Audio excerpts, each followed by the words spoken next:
Have you ever survived attempted murder by the hands of a loved one? Not just any loved one, your own mother. I know this sounds astonishing as your mother's supposed to love, nurture, and protect you. My mother suffered from a mental health disorder called schizophrenia. Now, you may have worked with people who are living with it, or you know individuals that have this illness, or you really care about how you can help others who are living with mental health disorders. Let me tell you a story how I survived attempted murder by the hands of my own mother. How that warm summer's day on St. Thomas Virgin Islands, which is America's paradise, changed my life at the age of 12. That led to a clear path of me becoming a mother of not one, but all four of my amazing children.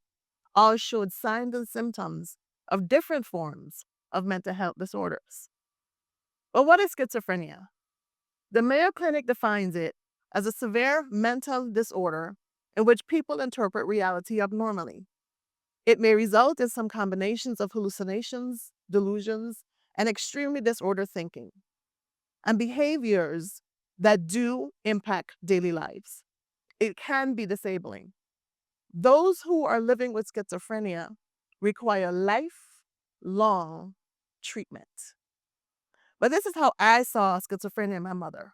It was smiling one day and happy, and then sadness, and then silence for days. She became a loner and stopped working, and she actually found solace in being alone. I became her possession. I belonged to her. Not having me by her side made her sadder. I was the air that she needed in order to survive. That's how she loved me in out treatments in my formidable years. As the years passed, the symptoms were screaming for help. She began to count food. For example, every single strand of ground beef before and after cooking it. She began to paint the name, the scene, and the words peace and love all over the walls. She stripped the beds of all their sheets as she believed they had germs. She began to bathe in rubbing alcohol, yet walked the hot streets riddled with dirt, barefooted. But no help was available, only judgment and ridicule from those who could not understand. She began to speak rather loudly to herself and tell herself jokes to someone invisible to me.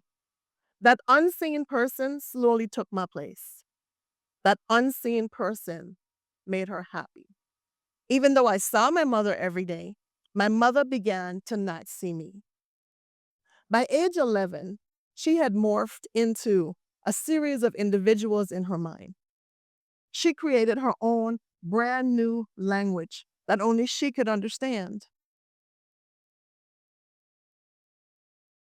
Multiple personalities started to appear the more the community began to treat her inhumanely.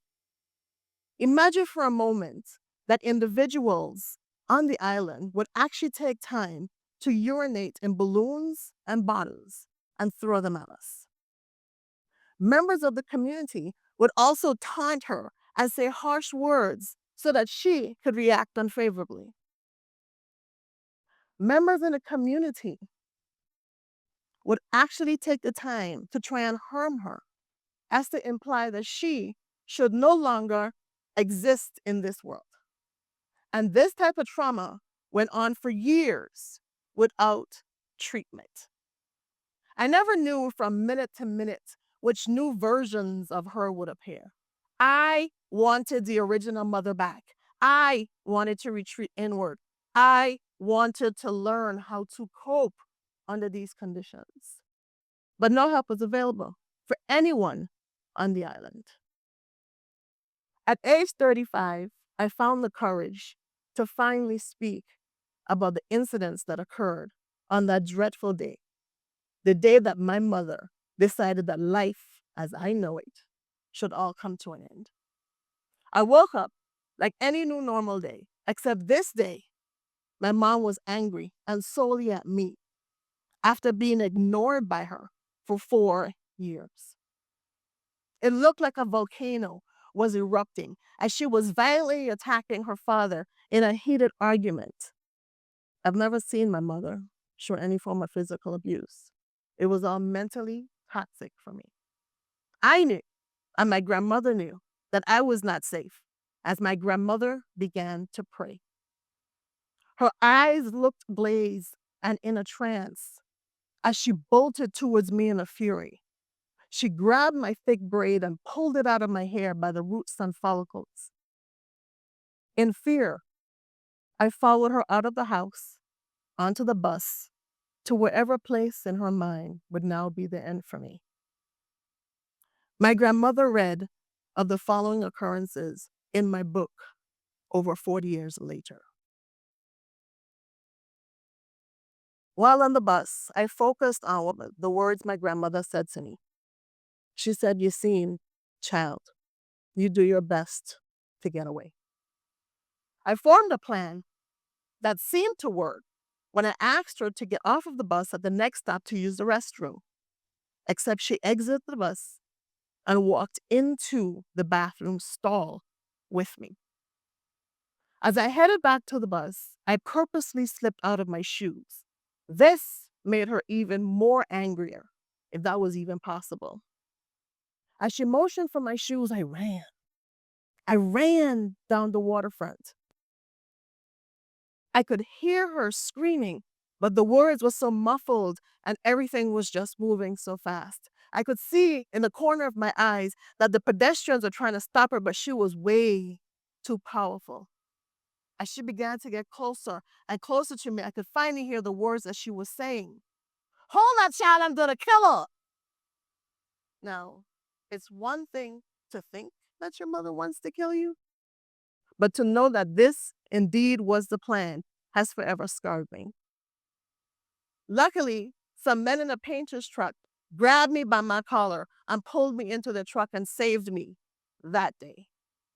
As I sat in the paint shop's glass window, crying, bloody and scared, feeling all alone, waiting for the authorities and my grandmother to arrive, I remember thinking that this was just all too much, or so I thought. My mother appeared into the parking lot and she started to fight the policemen and the firemen what felt like forever, until other authorities arrived and applied excessive force, strapped her into a straitjacket, and threw her into the back of a vehicle and whisked her away. That would be the first of hundreds of occurrences I've had the displeasure of witnessing.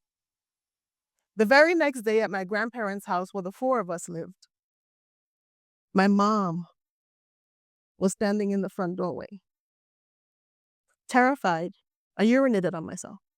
After all, this woman tried to kill me the day before. Where were they supposed to put her? She's not a danger to yourself or others. She did not harm you. That's what the authorities said. I was harmed that day, not in any way that anyone could physically see. From my point of view, my mom would try to kill me again, and there would be no one on earth who could protect me from my mother. My dreams of having a future ended that day.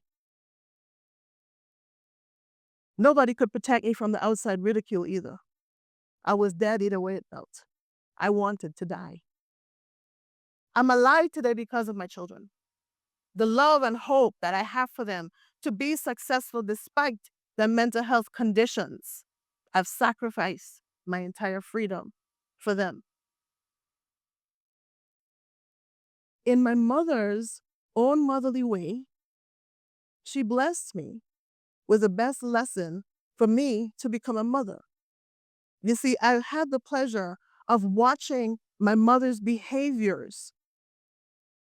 And because of being exposed to my mother's behaviors, I was able to identify the signs and symptoms in my own children and get them the help that they need.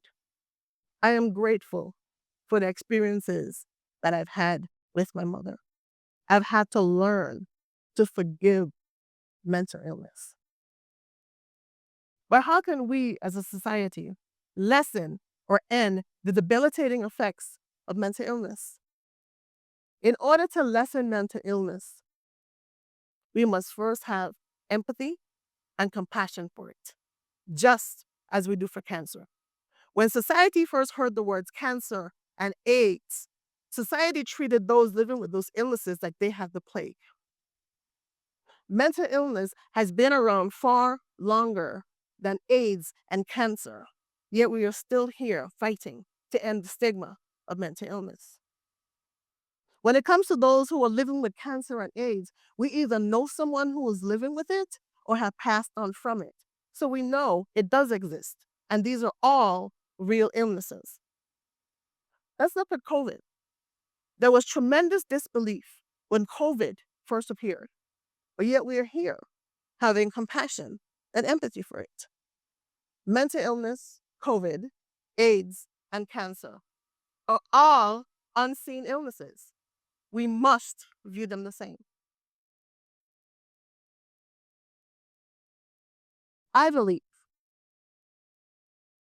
that for us to really and truly cure mental illness, imagine if we were given the opportunity to have a 2-hour talk session to discuss the challenges that we face on a daily basis every day. For example, walk up and free drive through mental wellness stations on every single corner. This could help those who are living or needing the assistance with their mental illness to find the coping skills and develop behavioral skills necessary for them to thrive, thus building a joyfully well community. Consider this.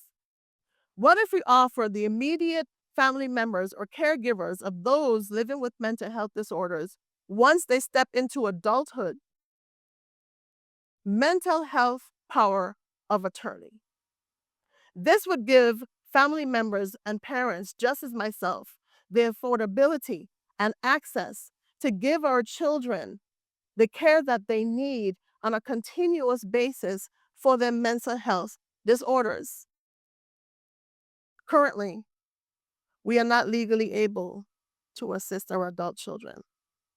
To watch our adult children suffer from childhood illnesses and immediately cut us off because of age leaves us hurting, helpless, and heartbroken.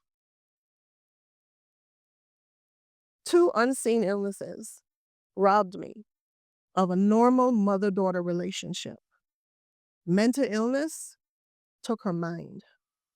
Cancer took her body. She suffered twice in silence.